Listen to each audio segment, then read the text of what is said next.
Okay. Um,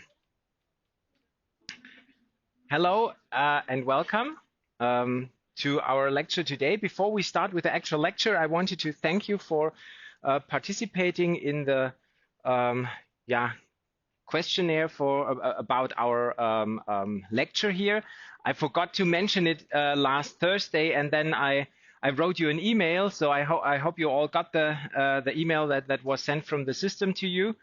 And I was really pleased at the beginning of this week because 10 of 21 participants answered the questionnaire, which is nearly 50%. That's an amazing, an amazingly high value. So usually it's more like, don't know, 10%, 20% or something like that. So that's really very, very nice. So thank you very much. And I just wanted to shortly, I don't want to go into all the details, but that you also get an idea what is the feedback that we as lecturers get from you if you answer these kind of things. So we get this kind of representation for all the questions that you answered. It's in German, so but yeah, I definitely can be very, very satisfied with these results. So there's nothing bad about this.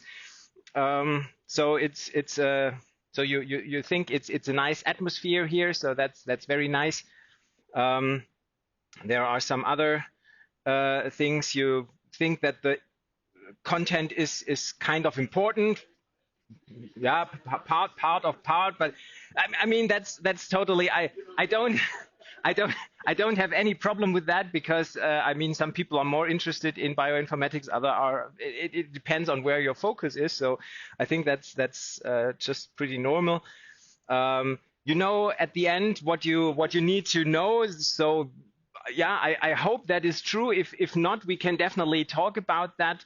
You can ask me during the whole lecture, of course, if you want to, and if anything is unclear, there also will be this very last section when we discuss maybe some questions for the lecture. So I hope that will be fine too. You think that the whole lecture is well constructed, so that's also very good value, I would think. You feel comfortable to ask questions, so that's also very, very good. Thank you very much for this one. You get helpful feedback. Also a very good remark. You have the feeling that you understand the thing is a little bit worse than the others, but I think that's quite normal, and it's also very good value. So I hope um, that's fine too, and will improve even a little bit more. I think the rest, I will go a little bit faster about the rest because some of these things are not really applicable here. So here are it's all the optional questions about uh, whether it's nicely connected to other practica and so on, and some of the things will fit better and others will not fit so nicely. Maybe this one is interesting. Uh, it's about how much time you spend working on this subject, and it obviously varies a lot between 1 to 2 hours per week up to 7 to 10 hours per week. So that's quite a span, and I mean it of course will probably depend on how much background you may already have in this subject or not.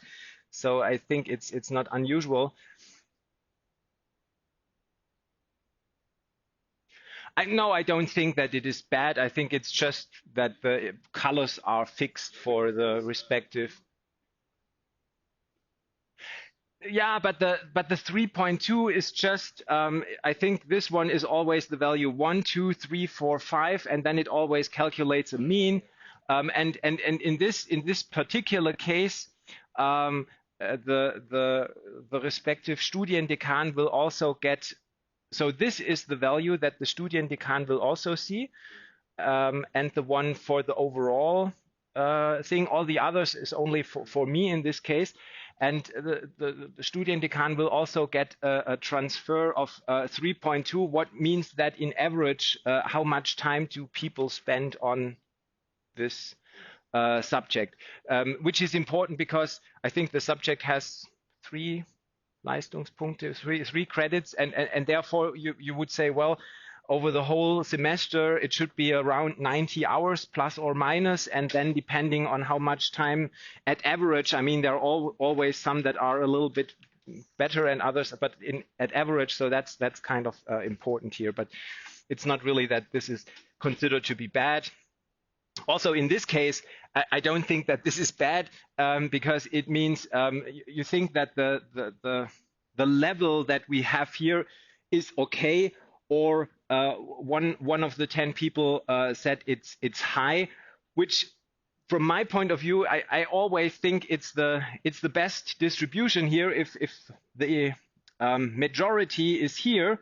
And a few are here, because you say, okay, they think it's okay, or a little high, but not too high. So I think that's kind of okay. And yeah, this we can go a little bit faster, because yeah, I mean there script or Übungsaufgaben or whatever. Some of the things do not really apply here. What might be more interesting is this one. This one is also what the Studiendekan will get. So the Studiendekan will get this grade and the average time that you spend for this lecture. And this is also very good. So 1.3 is a very good grade for the overall, especially in bioinformatics. So usually that's a subject which does not have these very high grades. And down here you also see what kind of comments people give, but I don't want to go into all these details, but I also get your comments that you write there, if you write some comments.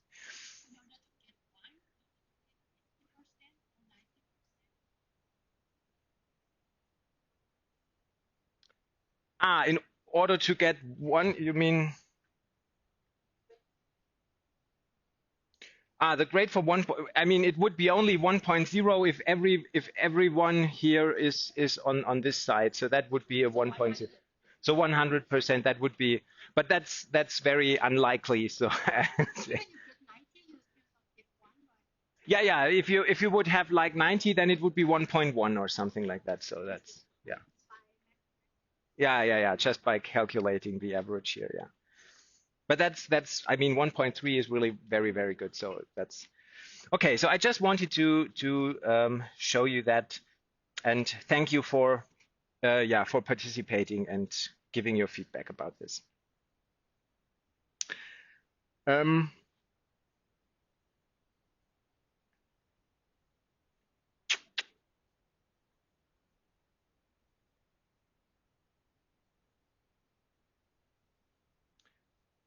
Okay.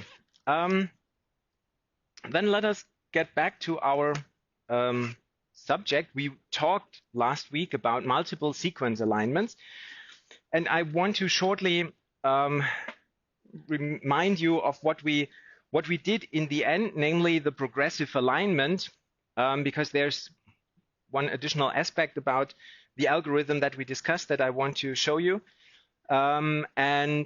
Additionally, we also want to extend it and look at some additional progressive alignment methods or approaches. So we can go through this last procedure. So the idea of progressive alignment is you have several sequences. In step one, you first calculate how many pairs are there. You only do this calculation in order not to miss any of the pairs, because you have to look at all the pairs. So if you know how many pairs there are, you don't have to do this calculation. You just have to make sure that you don't miss any of the pairs. And then you look at all the pairs. You make basically a global alignment for all the pairs. If there are these very simple sequences, you don't really have to do a Needleman-Wunsch algorithm in order to create these alignments. But in principle, if these would be longer sequences, you would have to do a Needleman-Wunsch algorithm in order to create all these pairwise alignments. And then the actual procedure in building the multiple sequence alignment based on progressive alignment is that you say, okay, I choose the pair that has the highest similarity. In this case, it was this one here. And then you take the respective pairwise alignment as the starting point for your multiple sequence alignment. And then in the next step, you say, okay, now we look at all the pairs which consist of one of the already chosen sequences and one sequence that has not been chosen. So this pair is already used, therefore we can eliminate it. This pair, we can exclude that one too, because it is an alignment of two sequences that both are not part of the alignment that we already have. So you can always consider this as the alignment that you already have. So there are these two sequences. And if you have other pairwise alignments, which consist of sequences that are not part of this alignment, you can exclude them. You only look at other alignments where either the one sequence or the other is part of the alignment. And so you only have these four other sequences, and then you take the one that has the highest similarity of these fours, which is this one, and then you add this new sequence. There is always one that is already part of your alignment, namely the upper one, and then you add the third one into your multiple sequence alignment by aligning, well, like you have it here, A is aligned with A, the first X of the one sequence is aligned with the X of the second sequence, the second X is aligned with a space, and the Z is aligned with a space. The Z is aligned with a Z. And if there is a space here in the multiple sequence alignment where there is no space here, you also add a space in the new sequence that you add. Yeah, sure.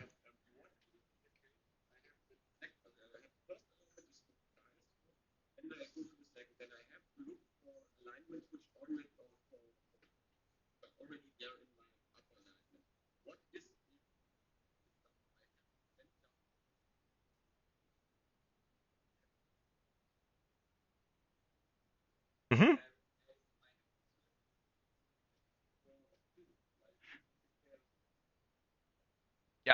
Yeah.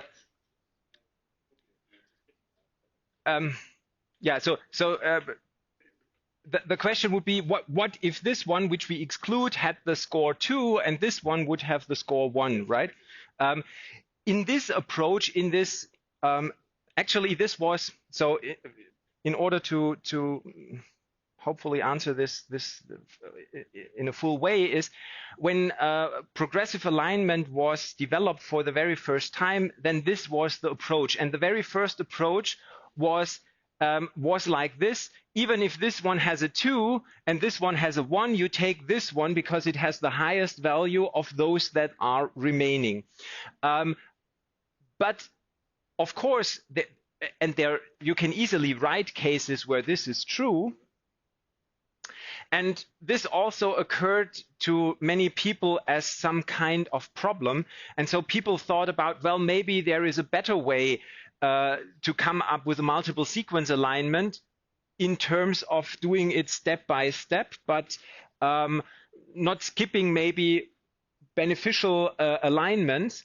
And so we will also discuss two more approaches, namely the star algorithm and the Clustall algorithm. And in those, at least in Clustall, it's also possible that you, if this one has the higher sequence, then you start with this one, even though they do not fit together. So there are also approaches where you try to circumvent this issue. But in this first approach, you would just say, okay, this one is excluded in the first step, and you take the other one, even if this has a lower. Yeah. The matches have so you always have to have one pair where one is already part and the other one is excluded, no matter, even if the score is much higher than for all the others. Yeah.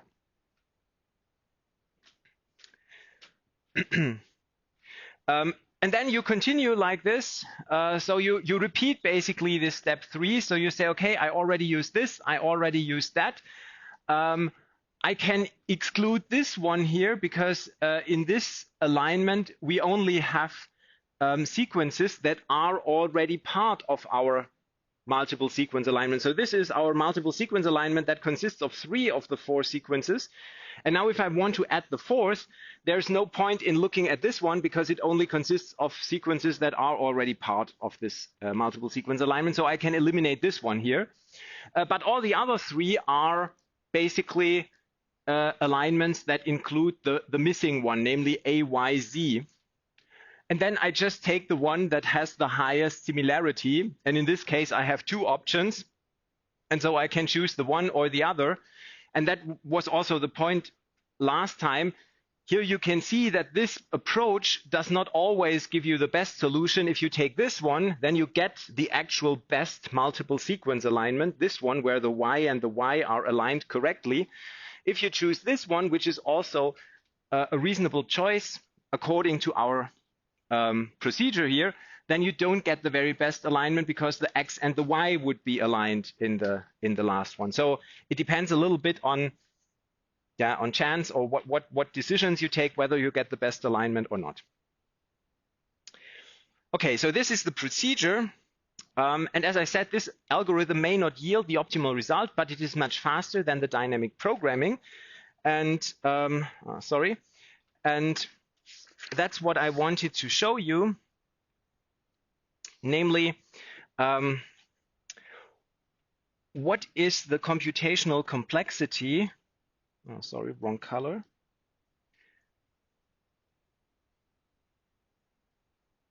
What is the computational complexity of this algorithm, of this progressive alignment algorithm?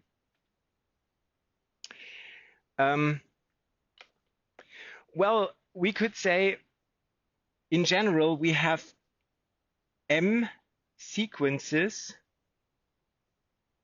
of length n. Of course, usually not all your sequences have the same length, but let's say if you want to have a multiple sequence alignment, then usually your sequences have similar length. And so to get a rough approximation of the computational complexity, we assume that all of them have more or less the same length n, and we have M sequences. So what is the computational complexity? We have the number of pairs, number of pairwise alignments.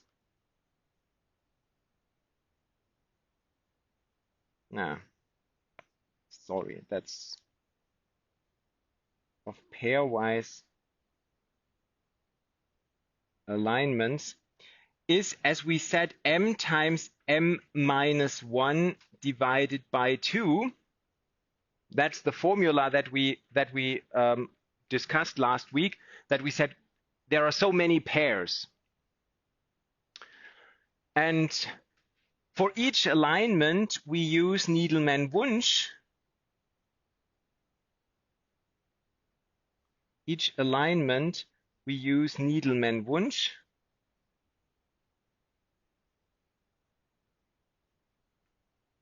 And for Needleman-Wunsch, we have a computational complexity of n squared if both sequences have the same length. Yeah, so Needleman-Wunsch, we discussed that it has a quadratic computational complexity. And so what's the term with the highest? So also for this term, we say we only take the term that is the most important one for high values. Well, it is M squared. So M squared is actually the term that determines the highest value here. And therefore, we can say the total algorithm, so total computational complexity would be M squared times N squared, because you roughly have M squared pairwise alignments, and for each pairwise alignment you have N squared operations that you have to run, and therefore the total computational complexity is m squared times n squared. Versus if you think about dynamic programming,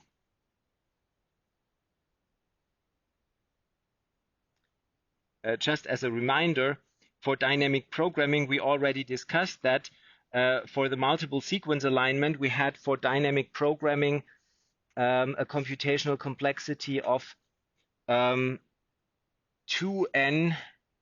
to the power of m. And this one is much better than this one.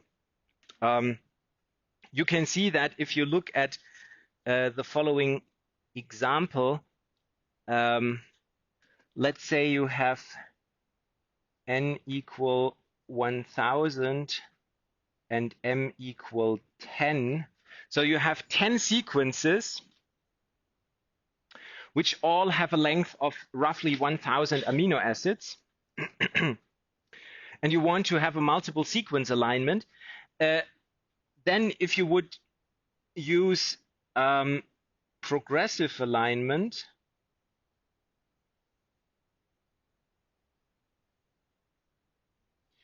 we would say we have roughly, what is it, 10 squared times 1000 squared operations, which is 100 times a million. It's 100 million, which is 10 to the 8.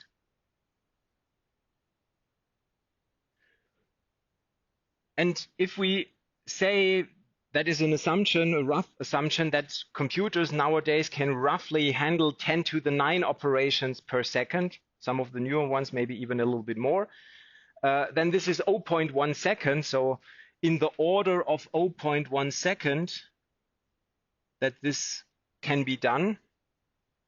While if you use dynamic programming, you would have like 2 times n, which is 20 to the power, no, sorry, 2 times n, which is 2000, which is 2000 to the power of 10. And that basically is roughly 10 to the 33.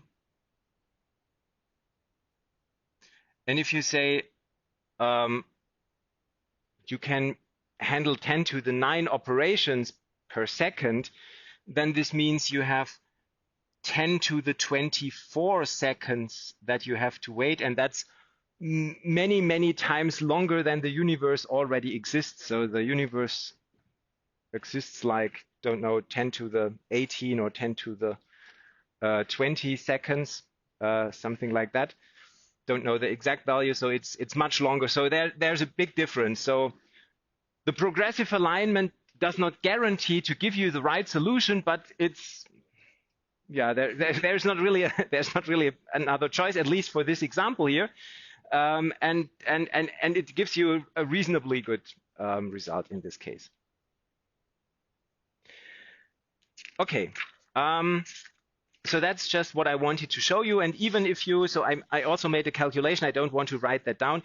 So even if you would say, well, I want to align 10 sequences that have a length of 1 million, so really, really long sequences, then with this one, with progressive alignment, it takes you about, let's say, 3 hours, or maybe with newer computers, maybe 1 hour, or maybe half an hour, or something like that, which is a reasonable time. And I mean, here we don't have to discuss that.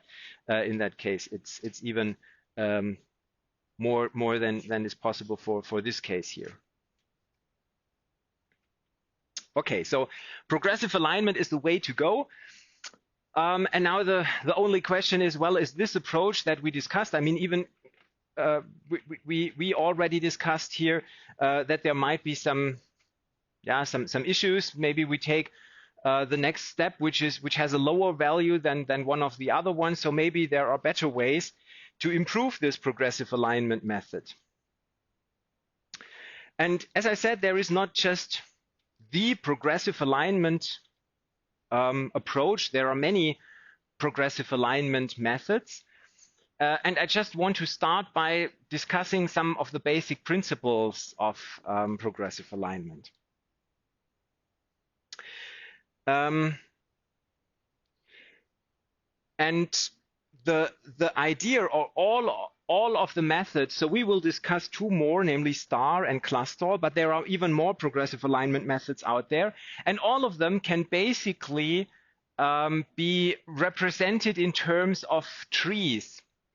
And that's why I shortly want to introduce that, because I think it is a helpful tool in order to understand or to picture how then these algorithms work later. So first, let's have a look at this. So assume that we look at a set of sequences. So we have basically M sequences or M strings. These are our sequences. We have like 10 or 12 or whatever sequences that we want to align. Then we define a tree, T. So a tree is like what you know from math, something like this basically. So usually you have something like this. We also discussed this search tree for BLAST, for example. In principle, it does not have to look like this one. A tree is basically just nothing than a graph. So you have individual nodes like starting points and end points. So you have individual nodes and you have connections between the nodes. And the only requirement is that there is no cycle.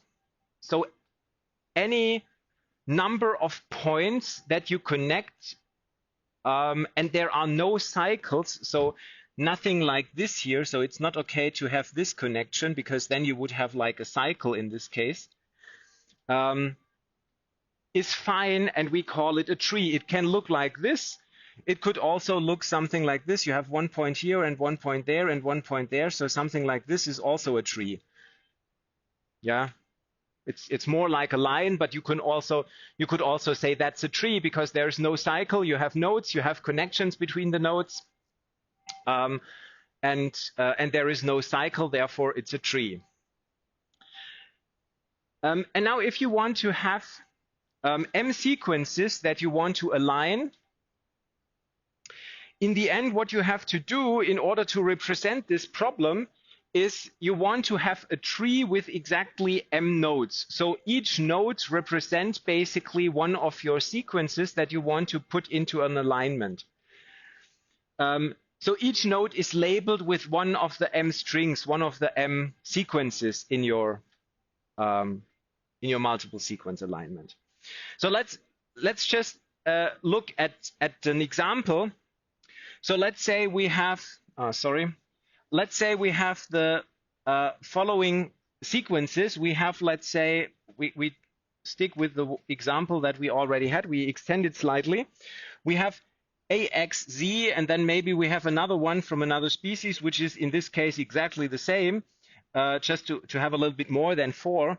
And then we have the others that we already had. We have AXXZ, and we have like AYZ, and we have like the AYXXZ.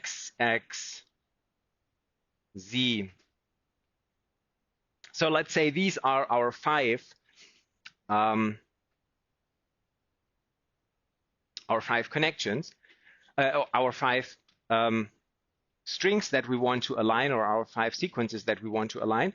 Now we could build basically a tree which might look something like this one.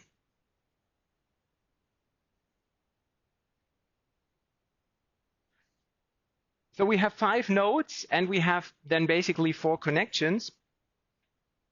And we could say, well, this one here is the first, this one here is the second. Here we have number 3. Here we have number 4. And here we have number 5. So we have a number of sequences. We build a tree. The question later will be, so the question that all our algorithms will have to answer is, how does the tree look like? And so how do you decide which of the nodes are connected and which are not connected? The only requirement is that there is no cycle. That's the only requirement. But once you have the tree, and additionally you have, let's say, some kind of weight for the individual connections, in any way that gives you a certain order. Let's say we have the order that this one here, I just take it with ones, two, and so on. So let's say this is the first, this is the highest order. Then let's say this one is the second, this one here is the third, and this one here is the fourth. Then once you have this, you can build a multiple sequence alignment based on that. If you additionally have, so that's a prerequisite that I did not mention so far, but yeah, let me mention it now. Of course, you must have all pairwise alignments, or you must at least have at this point the pairwise alignments between 4 and 5, 3 and 4, and so on. So let's assume we have the pairwise alignment between number 4 and number 5, and this now has, sorry, don't know which one was first, so. Okay.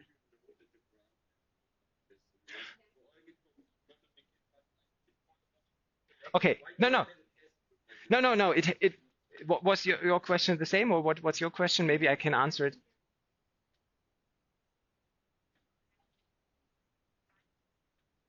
Yeah, no cycle, no, okay.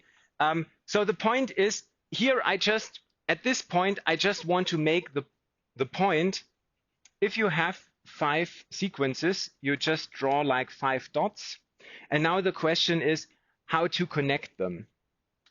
And that's the point, the only requirement that you have. So there are basically a lot of possible connections. The only requirement is no cycle.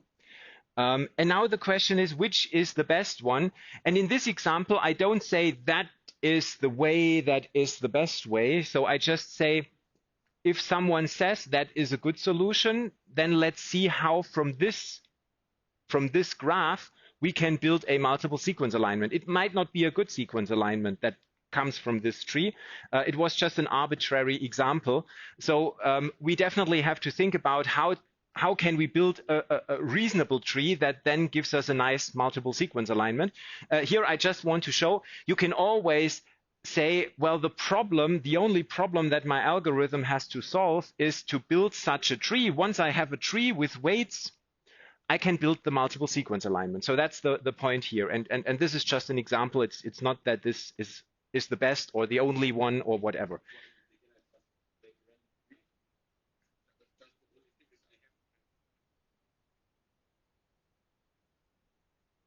Yeah.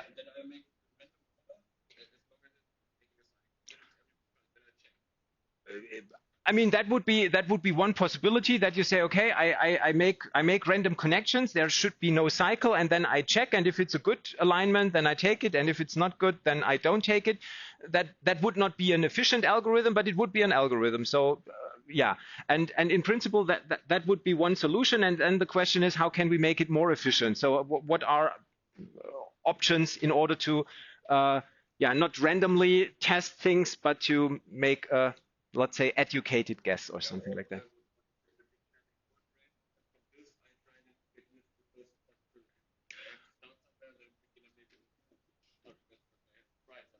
Yeah, and I mean, there are different approaches, and I will then show you, once we have understood the basic idea, I will show you how the star algorithm decides what kind of tree they build, and how Clastal builds the respective tree. And there are other algorithms out there that have even other choices, and you might come up with another good idea. So that's In principle, if you think about how to build a nice tree here, you basically developed a new algorithm if no one else already had the idea. So, and as I said here, I just wanted to show you, if you have one, even if it's a bad one, you can now build a multiple sequence alignment. If you namely say, okay, the alignment that has the highest priority for me is the alignment between 4 and 5. So you look at the sequences 4 and 5. You look at their pairwise alignment. And in this case, you would say, okay, the pairwise alignment is AY space Z and AY XX Z. And that's now my starting point for the alignment. And then I can say, okay, now I have chosen this one. So that's gone. Now I go to number 2, which has the second highest impact. And in this case, it's the connection between sequence 2 and 3. So sequence 2 and 3. Sequence 2 and 3 are not connected to either one of them. So basically, in this case, something happens that we did not allow in the previous algorithm. So we just say, okay, then let's start a second alignment. We align AXXZ with AX space Z. So, and then we have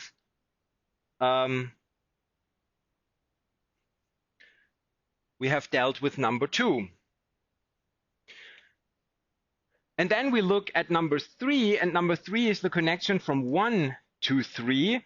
And 3 is already part of this alignment, so I can add sequence 1 into this sequence alignment, into this multiple sequence alignment. So when I now add the third one, I can say, okay, now I take the next AXZ and I align it also here. So then I have built this one here. And then the very last one is the connection between 3 and 4, AXXZ and AYZ. And there you can see that this was not a wisely chosen tree in this case, but in this case, that's my assumption. So what is the alignment between 3 and 4? So the 3-4 alignment would be, let's say, AXXZ and then AY space Z, probably, maybe like this, or the Y could also be aligned with the second X, does not make a big difference. And what do you now have to do? You basically now have to fuse these two alignments into one alignment based on this assumption, namely that the AXXZ, which is here, and the AYZ, which is here, are aligned A with A, Z with Z, the first X with the Y here, which in this case would result in a rather ugly alignment, because it would say, okay, align A with A, so the A and the A, so that's these two here, and now align the other A's. And now you have basically the Y here, and here you have the X, the first X. That means you have the Y here, you have the Y here, and now you align it with the X and the X and the X of the other three. And now comes the space and the space, which is basically the X and the X here. And the X of the AXZ comes to one of the spaces. You don't really know which of the spaces.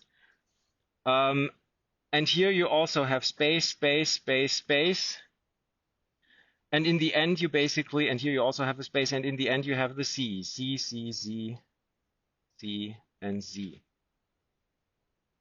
So the important point is you you have like the alignment of A, Y, Z and A, X, X, Z that must fit here and there. So A is aligned with A, Y with X, Y with X, the one X with a space, and the Z with a Z. So these two fit together, and the others have to basically adapt to that. And in this case, you see that's not a very good alignment. But this would be an alignment based on progressive alignment if this would be basically my approach to say these are the important connections, and this is the order in which I fuse them together. It's not a good way to fuse them together, but it's a way to fuse them together. Yeah, you have a question.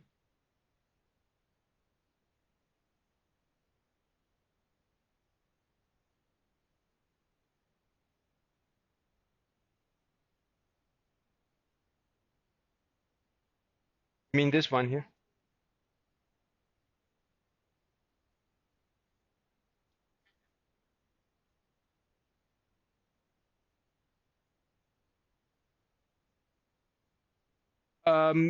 That's so the main, so why I started with the 4 and not with the 5. So the idea was I just have this one and I want to fuse it with this one, and I just keep the order here. So that is the 4 and that is the 5. You could also start with the 5. So the order is not important. It's just that I wanted to keep it. But what is important is, since we say we want to fuse them based on the alignment of 3 and 4, is the way you fuse it depends on this one and this one. So that's the connection 3 and 4, and this is the last thing that we want to put together. So here we build a alignment, here we build an alignment, and the last step is to fuse these two alignments. And how do we fuse them? Based on the alignment of 3 and 4. That means we look at this one at number 4, and we look at this one at number 3. So we look at this alignment of these two, and based on this alignment, we fuse the two things together. Okay? Yeah. What?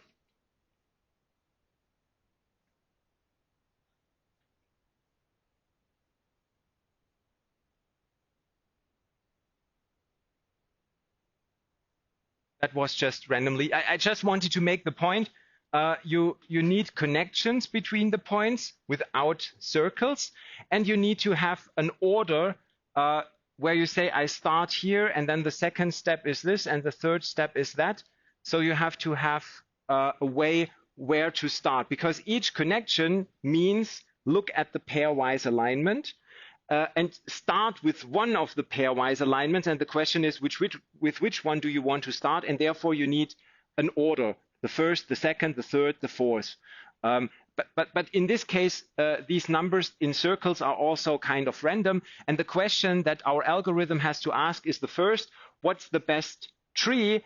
And even if you have the tree, what's the best order in which you follow this fusing procedure? So these are the two things that you have to answer if you want to create a progressive alignment method. But in principle, all of them you can bring all of them back to this idea. There is a graph, and you have an order, and then based on that, you fuse your sequences together to the multiple sequence alignment.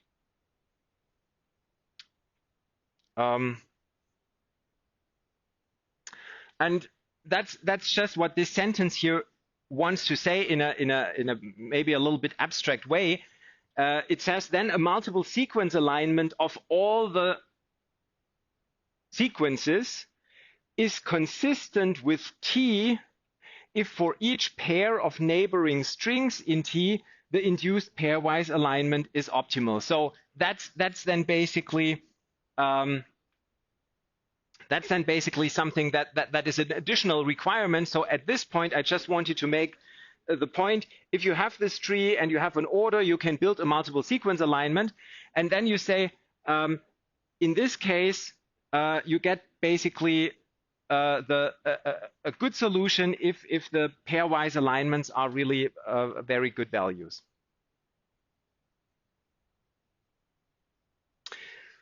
Okay, now we want slowly have a look at new algorithms, for example, star and clustall. And at least in their original version, star and clustall are based on the principle of minimizing the distance between sequences. So maybe you remember that until now we always discussed about similarities and we wanted to maximize similarity. But I also mentioned at one or at 2 points that in principle you could also do the opposite and say, well, I don't look at similarity that I want to have at a high value.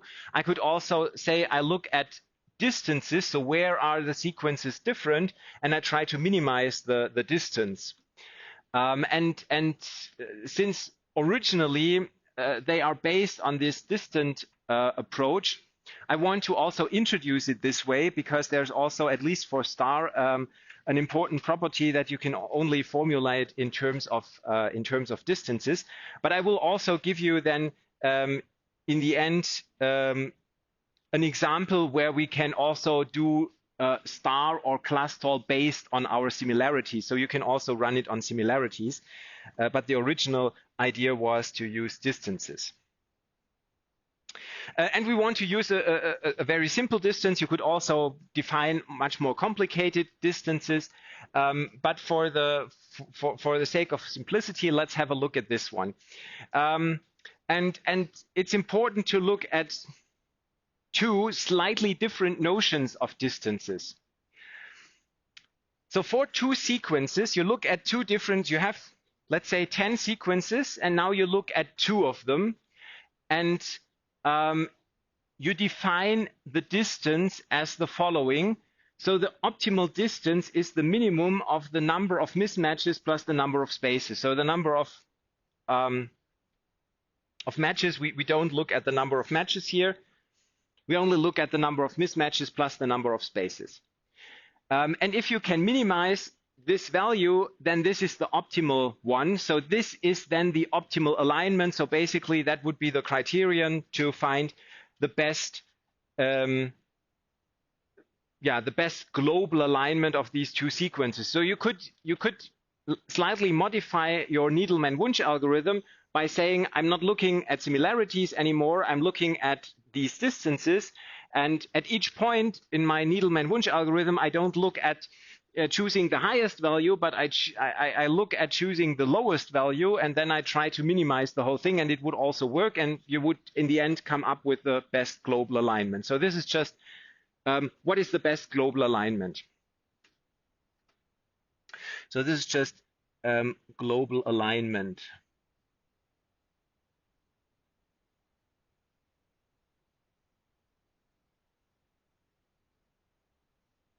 Definition 2 is, assume we look at the same two sequences,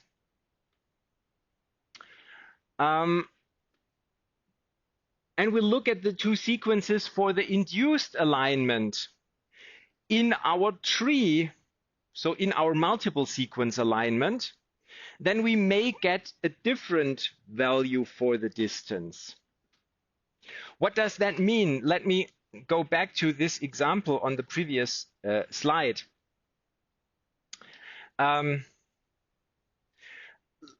Let's look at the alignment of number 3 and number 5 in this case. If you would align number 3 and number 5 based on the optimal distance, you would say, well, I have a y, x, x, z, and I have a space x, x, z. So the distance would be 1. That would be the optimal distance. There is no other alignment that has a lower distance if you count mismatches and spaces. If you look at the multiple sequence alignment that came from our tree, and you look at the same two sequences, then you see in this case you have one match which does not count, another match, but you have one mismatch and you have one space. So in the multiple sequence alignment, these two here have a distance, and I call it distance star, which is 2. So in the multiple sequence alignment, the distance is bigger than it is in the pairwise alignment. And the one is really the best value that you can get if you only look at the two sequences, and the other one is the value that you get in the multiple sequence alignment. So there are these two different values, and they can be different as in our example. So usually D star is at best the same value as D. It can be worse. So that's the idea, and in principle, this also gives us a possibility to later kind of rate our multiple sequence alignment, because if we later calculate the D value, the D star value in the multiple sequence alignment, and compare it with the D values for our pairwise alignments, we can basically say, well, the further these values are apart from this one, the worse is our multiple sequence alignment. Or at best, if these values would all be the same here, then we know for sure that the multiple sequence alignment gave us the very best solution. So if you have a multiple sequence alignment and you calculate these two values and they are the same for all the pairs, then you can say, well, my algorithm may not guarantee me to give the best solution, but in this case, it definitely does.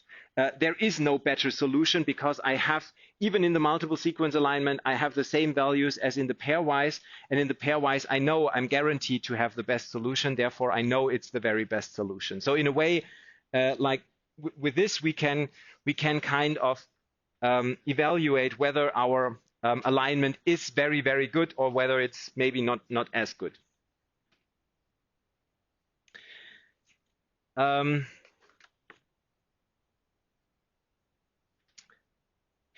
Now let us try to come up with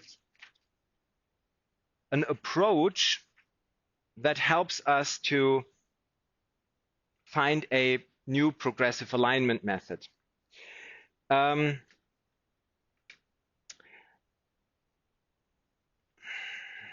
just trying to think what's the right order. Maybe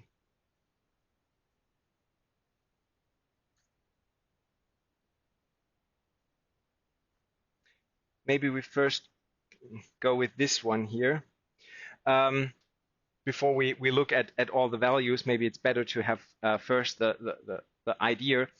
So the goal is to find a multiple sequence alignment of all our sequences. So A just stands short version for all our sequences, which minimizes the sum of pair score.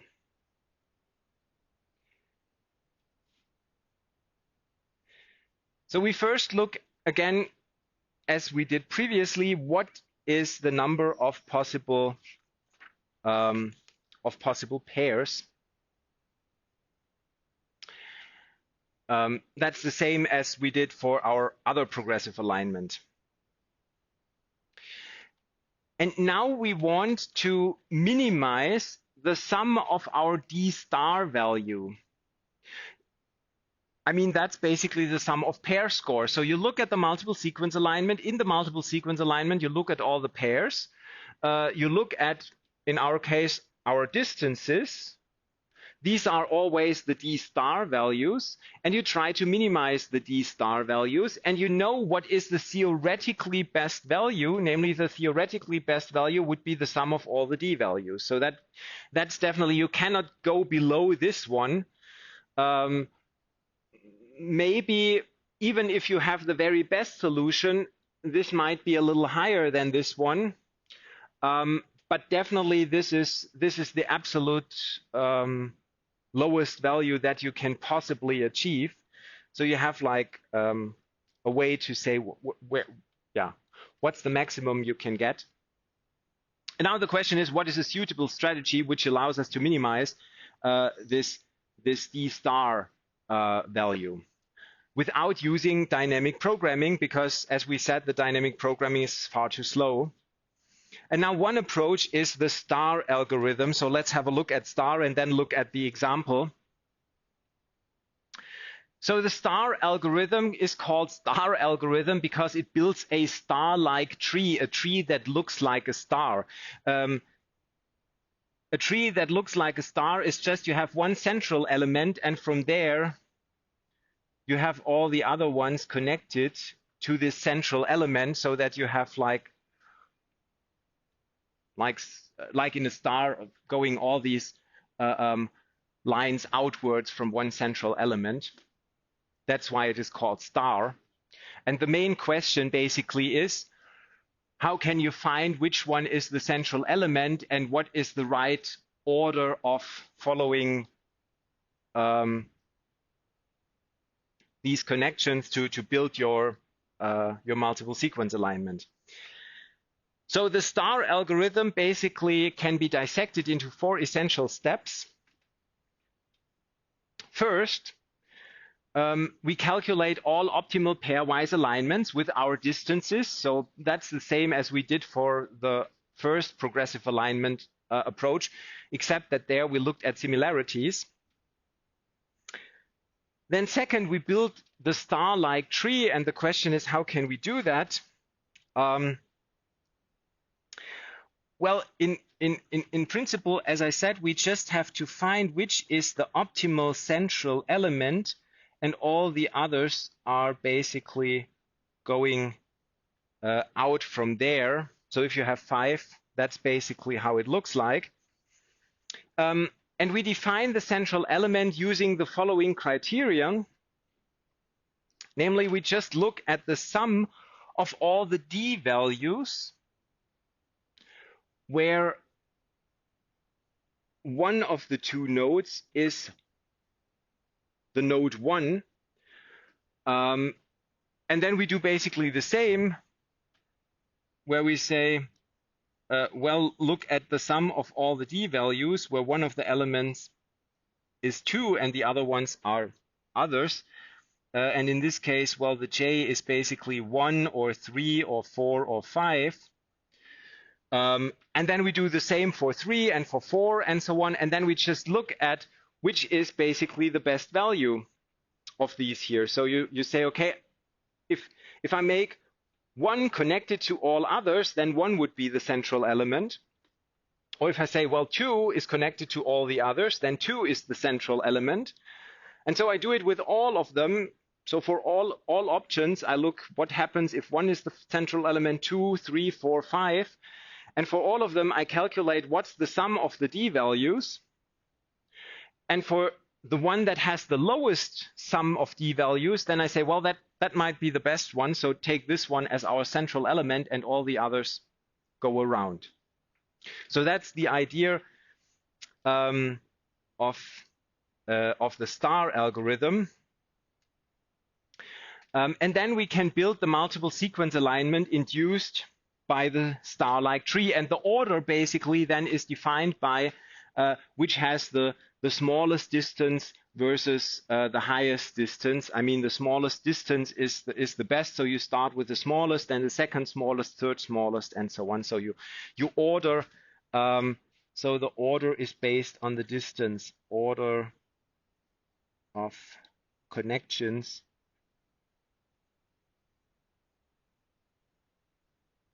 based on distance value. Or if you don't want to do it with distance, if you want to do it with similarities, you can do it the same way. First, you calculate all the optimal pairwise alignments using similarity. You build a star-like tree. You want to see what is the best central element, then you add up all the similarities with 1 in the center, 2 in the center, 3 in the center. In that case, you take the one that has the highest value, the highest similarity, and then you build the order based on the similarity. The highest goes first, the second highest. So it's really no big deal, and whether you choose the distances or the similarities. The distances have one advantage, which I want to show you in one more slide. So first we want to look at the example. So our example that we want to look at is the one where we have AXZ as number 1. Number 2 is AXZ. Number 3 is, oh, sorry, let me check. Number 3 is AXX.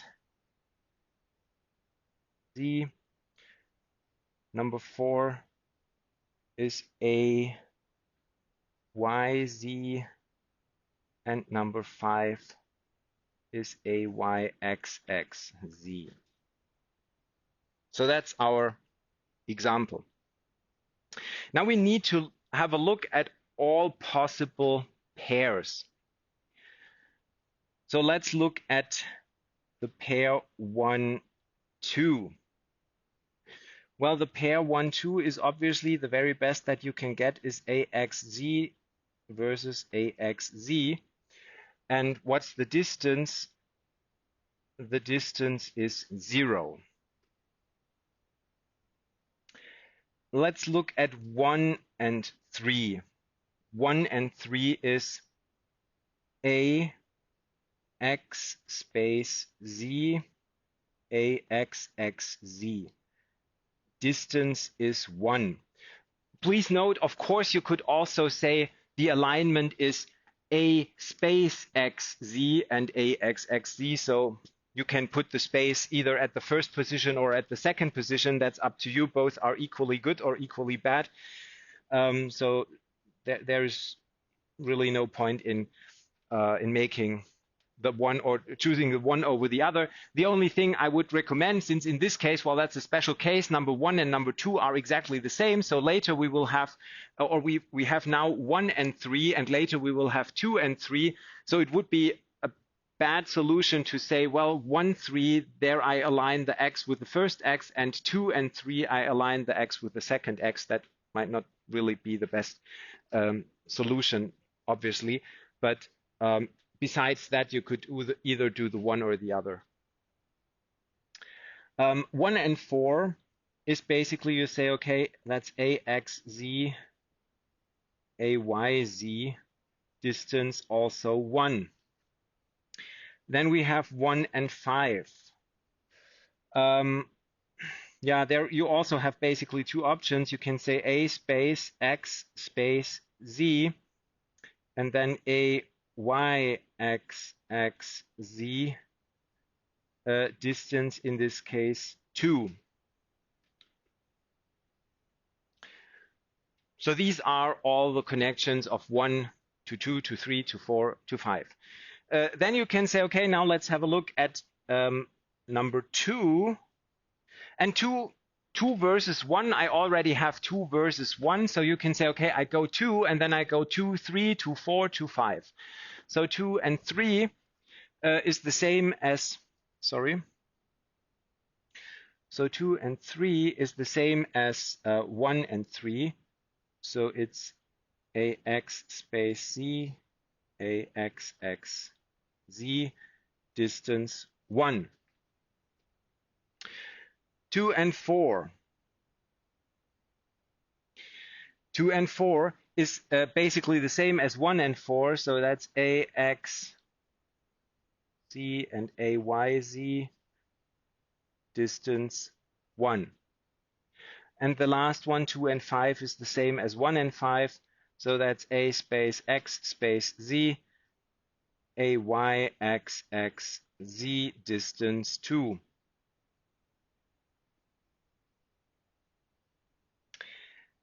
Then let's go to number 3, 3 and 4.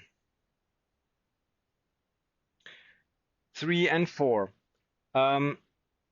That's AXXZ and AY space Z. Distance in this case 2. 3 and 5 is A space XXZ and AYXXZ. Distance 1.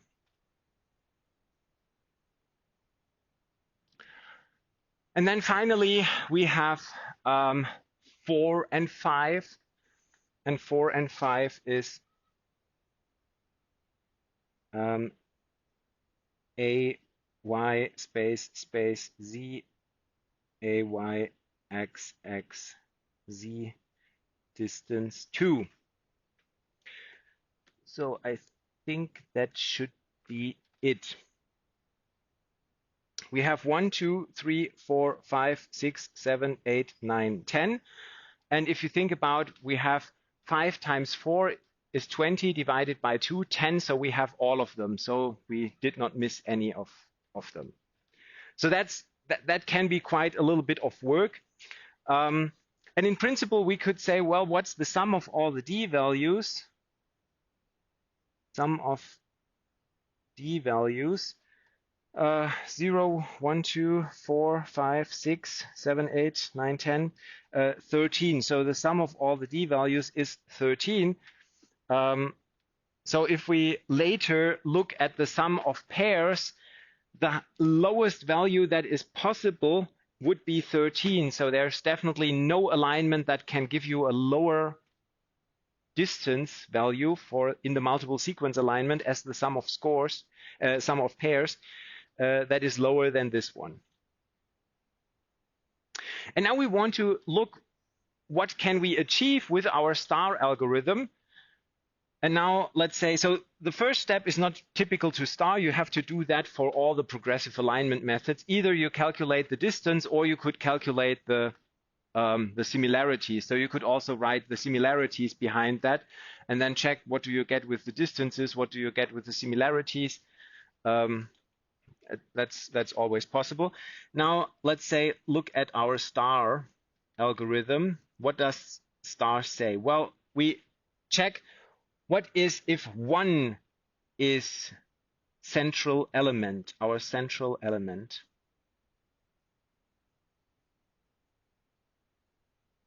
Well, if 1 would be the central element, then the sum of the distances would be 0 plus 1 plus 1 plus 2.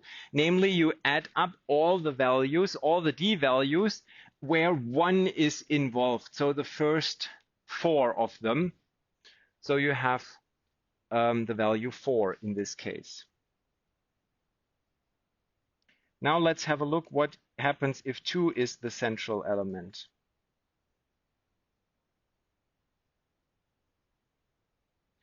Well, in this case, the sum of all the d values is basically the same because 2 is the same as 1. But what you have to add in this case is the 1, 2 and the 2, 3, the 2, 4 and the 2, 5. So all the elements where 2 is involved. So you have to add again 0 plus 1 plus 1 plus 2, which is 4. Maybe to make it clear, let me use color. So let's say these values here in red are based on this, and this one. And if we choose another one, let's say in green, the second one, then you would say, okay, take this one, this one, this one, and this one. So all of them where number 2 is involved. Now we have to do the same with 3, 4, and 5. Let's say what happens if 3 is the central element. The sum of the d values would be, let's take orange. Well, 3 as the central element. We have orange here. So 1, 3, that is 1. We have 2, 3, that is 1, 2. We have 3, 4, and 3, 5. That is plus 2 and plus 1. That is the value 5. Okay, what happens if 4 is our central element? Then the sum of all the d values comprises all the values, light blue. It comprises 1, 4. It comprises 2, 4, 3, 4, and 4, 5. And what are the values? 1, 4 is 1, 2, 4 is 1, 3, 4 is 2, and 4, 5 is 2. So here you have the value 6. And then you have 5 is the central element. Some of the D values. Let's take black. 1, 5, 2, 5, 3, 5, and 4, 5. 1, 5 is 2. 2, 5 is 2. 3, 5 is 1. And 4, 5 is 2, which is 7. So first, is it clear how you calculate these values, these sums? And now we just look at these values and we say, okay, we take the lowest one. And in this case, well, it's 2 times the same. So you can choose either the one or the other. In this case, it really does not make a big difference, because whether AXZ or AXZ is in the center does not really matter. But yeah, in this case, we can say the optimal star tree looks like. So let's say 1 is in the center. And then we have all the others connected to this one. Namely, this one here is number 2. This one is number 3. This one is number 4. And this one is number 5.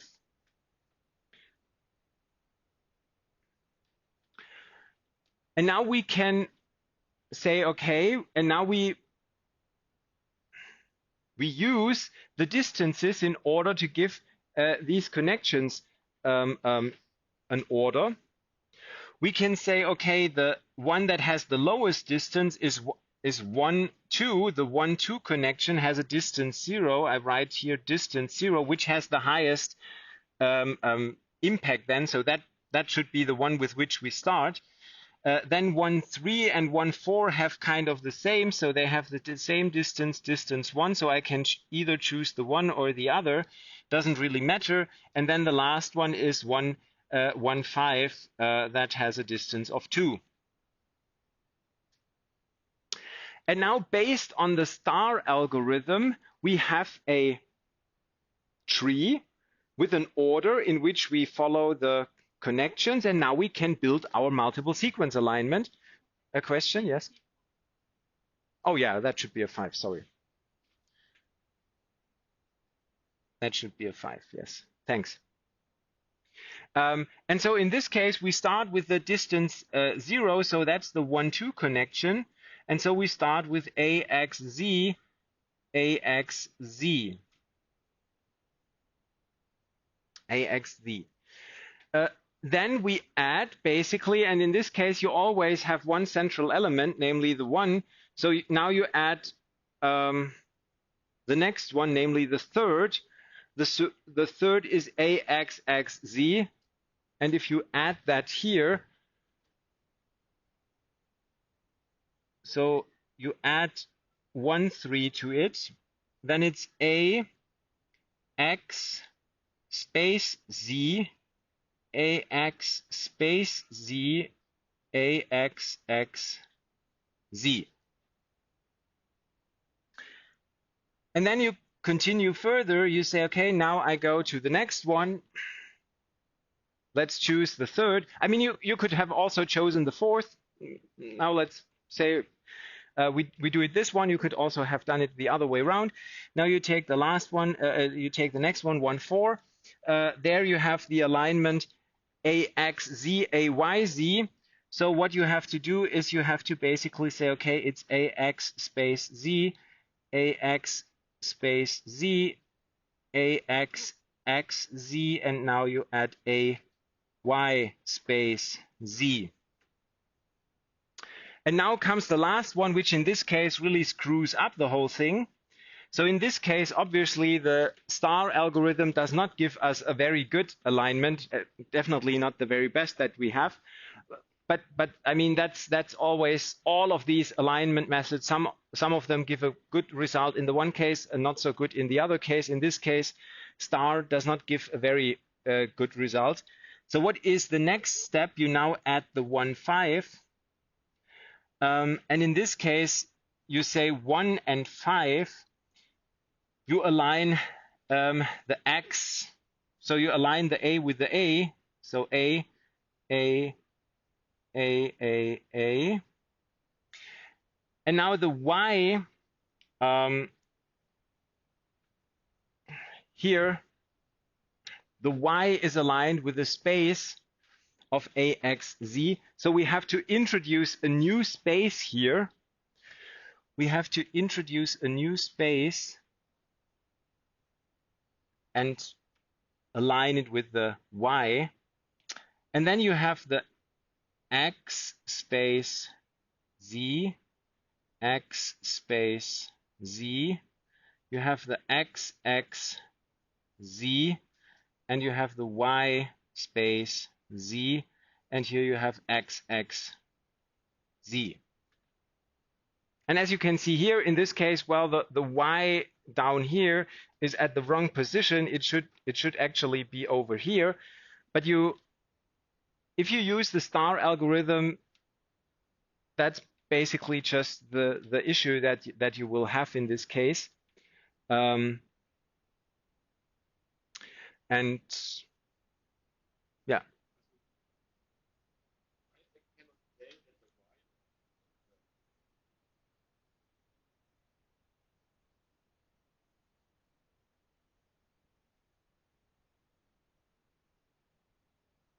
The idea is that at this point, you already have the alignment, the A's, and the Y is aligned with the X's, and you're not supposed to change this. Yeah.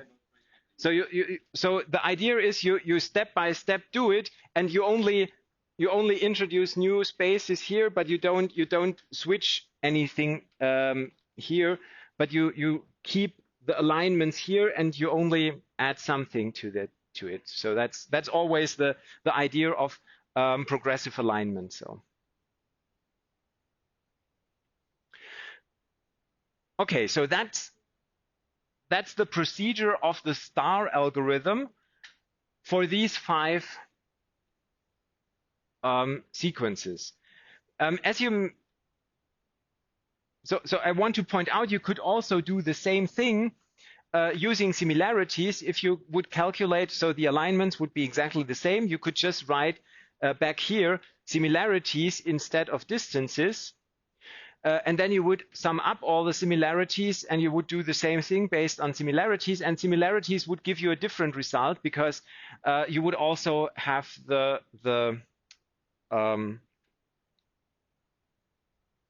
matches.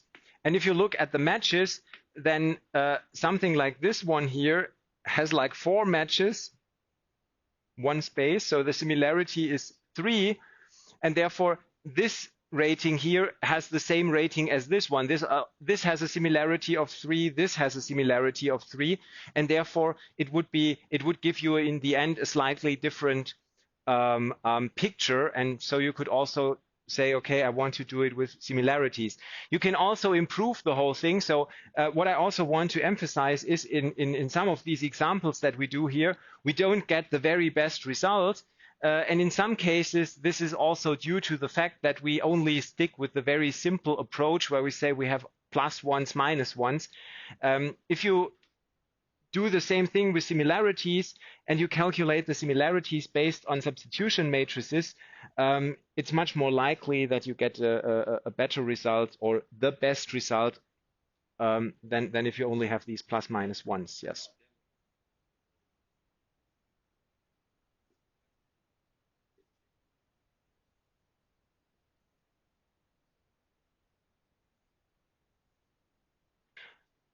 I'm sure that something like this is there, but I have to admit I don't know by heart which of the algorithms are doing that, or what exactly they are doing. I would have to look into that. But I think it's possible or at least reasonable to think about that, but it's definitely no easy problem, because once you have such a multiple sequence alignment, I mean, yeah, in this case, uh, in this case, it's easy, you see it, but if you have very long sequences, it becomes more complicated, and it's possible that if you switch one of them, then you get some other problems at other positions. So it's definitely no trivial problem. Yes.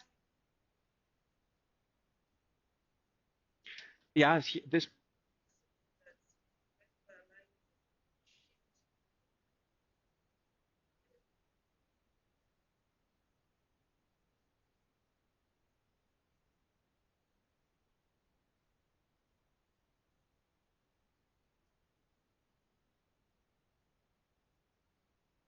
Um, well, not if you follow this procedure. So because I mean, um, based on this idea, you always say, okay, I start with one part, and then I always add something, and I always have to keep, according to this progressive alignment method, I always have to keep the alignment that I add. So in this case, for example, I add the 1, 4, and if you look at 1, 4, there A is aligned with A and X is aligned with Y. And the procedure is, if you add the 1, 4, then the X and the Y have to be aligned. You're not, at least according to this procedure, you're not allowed to shift the Y to a different position. But I mean, I totally agree that in this case it would be beneficial.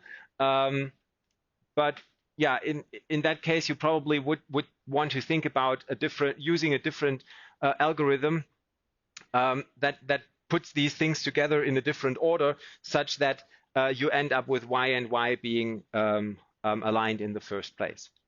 So yeah, you also have a question.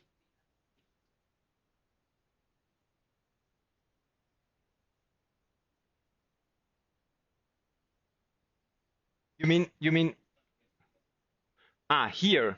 You mean at this position? Uh, in this case, because in this case we assume that we have only these two sequences, and we want to find the alignment that has the lowest distance. If we would introduce spaces, so you could say, well, then let's do something like this: A space X Z, and here we take A Y space Z. In this alignment, we would have two matches and two spaces, so the distance would be 2, which is worse than 1, and therefore we would not do that. But in principle, it's the right question. For example, if you would say, I don't use this +1 -1, I say, let's say spaces are counted with a 1 in the distance, while mismatches are counted with a 3 in the distance, then this one would be the better solution, because then you would have distance 2, and in this one, because a mismatch would be a 3, this one would be distance 3, and therefore you would choose the other one. So it depends a little bit on your scoring function, and if you use the scoring function +-1, then sometimes you don't get the best results. So, but the procedure, it's so the +-1 is the easiest to calculate. Anything else becomes a little bit more, yeah, error prone. So you can make very easily errors if you make it more sophisticated. But in order to understand the procedure. Okay. I have 1 minute left. I just want to give you one last result, namely, why is it interesting to have this star algorithm? As you saw, sometimes you don't get the best result, and what is the point of these distances? So star gives you a guarantee. You can prove that the following holds for the star algorithm, namely that the sum of the d star values, aj divided by the sum of the d values. So if you remember, the d values were the best values that you can get. So this sum is the very best that you can achieve at all. And this is what you actually achieve with star. And star gives you a guarantee that the fraction here is always smaller or equal to 2 minus 2 divided by m, where m is the number of sequences. What does that mean? In our case, we have like 5 sequences. So 2 minus 2 divided by 5 is a 1.6. And that means star gives you the guarantee that the solution it comes up with is at least or is no more off than like 60%. I mean, 60% is quite something, but at least you have a guarantee that you will not get a solution that is worse than that. So the sum of the d star values will always be, in this case, smaller or equal, or this fraction will always be smaller or equal to 1.6 in our case. And that's at least something that you can guarantee in our if you use the star algorithm. For the other algorithms, or for most other algorithms, you don't have anything like this, any guarantee. And that's the specialty about star. Okay, so thank you very much. So that's basically it about the star algorithm. So next week we will have a look at Clustall, and that then will be our last lecture with something new. Oh yeah, so in principle we're done. Thank you.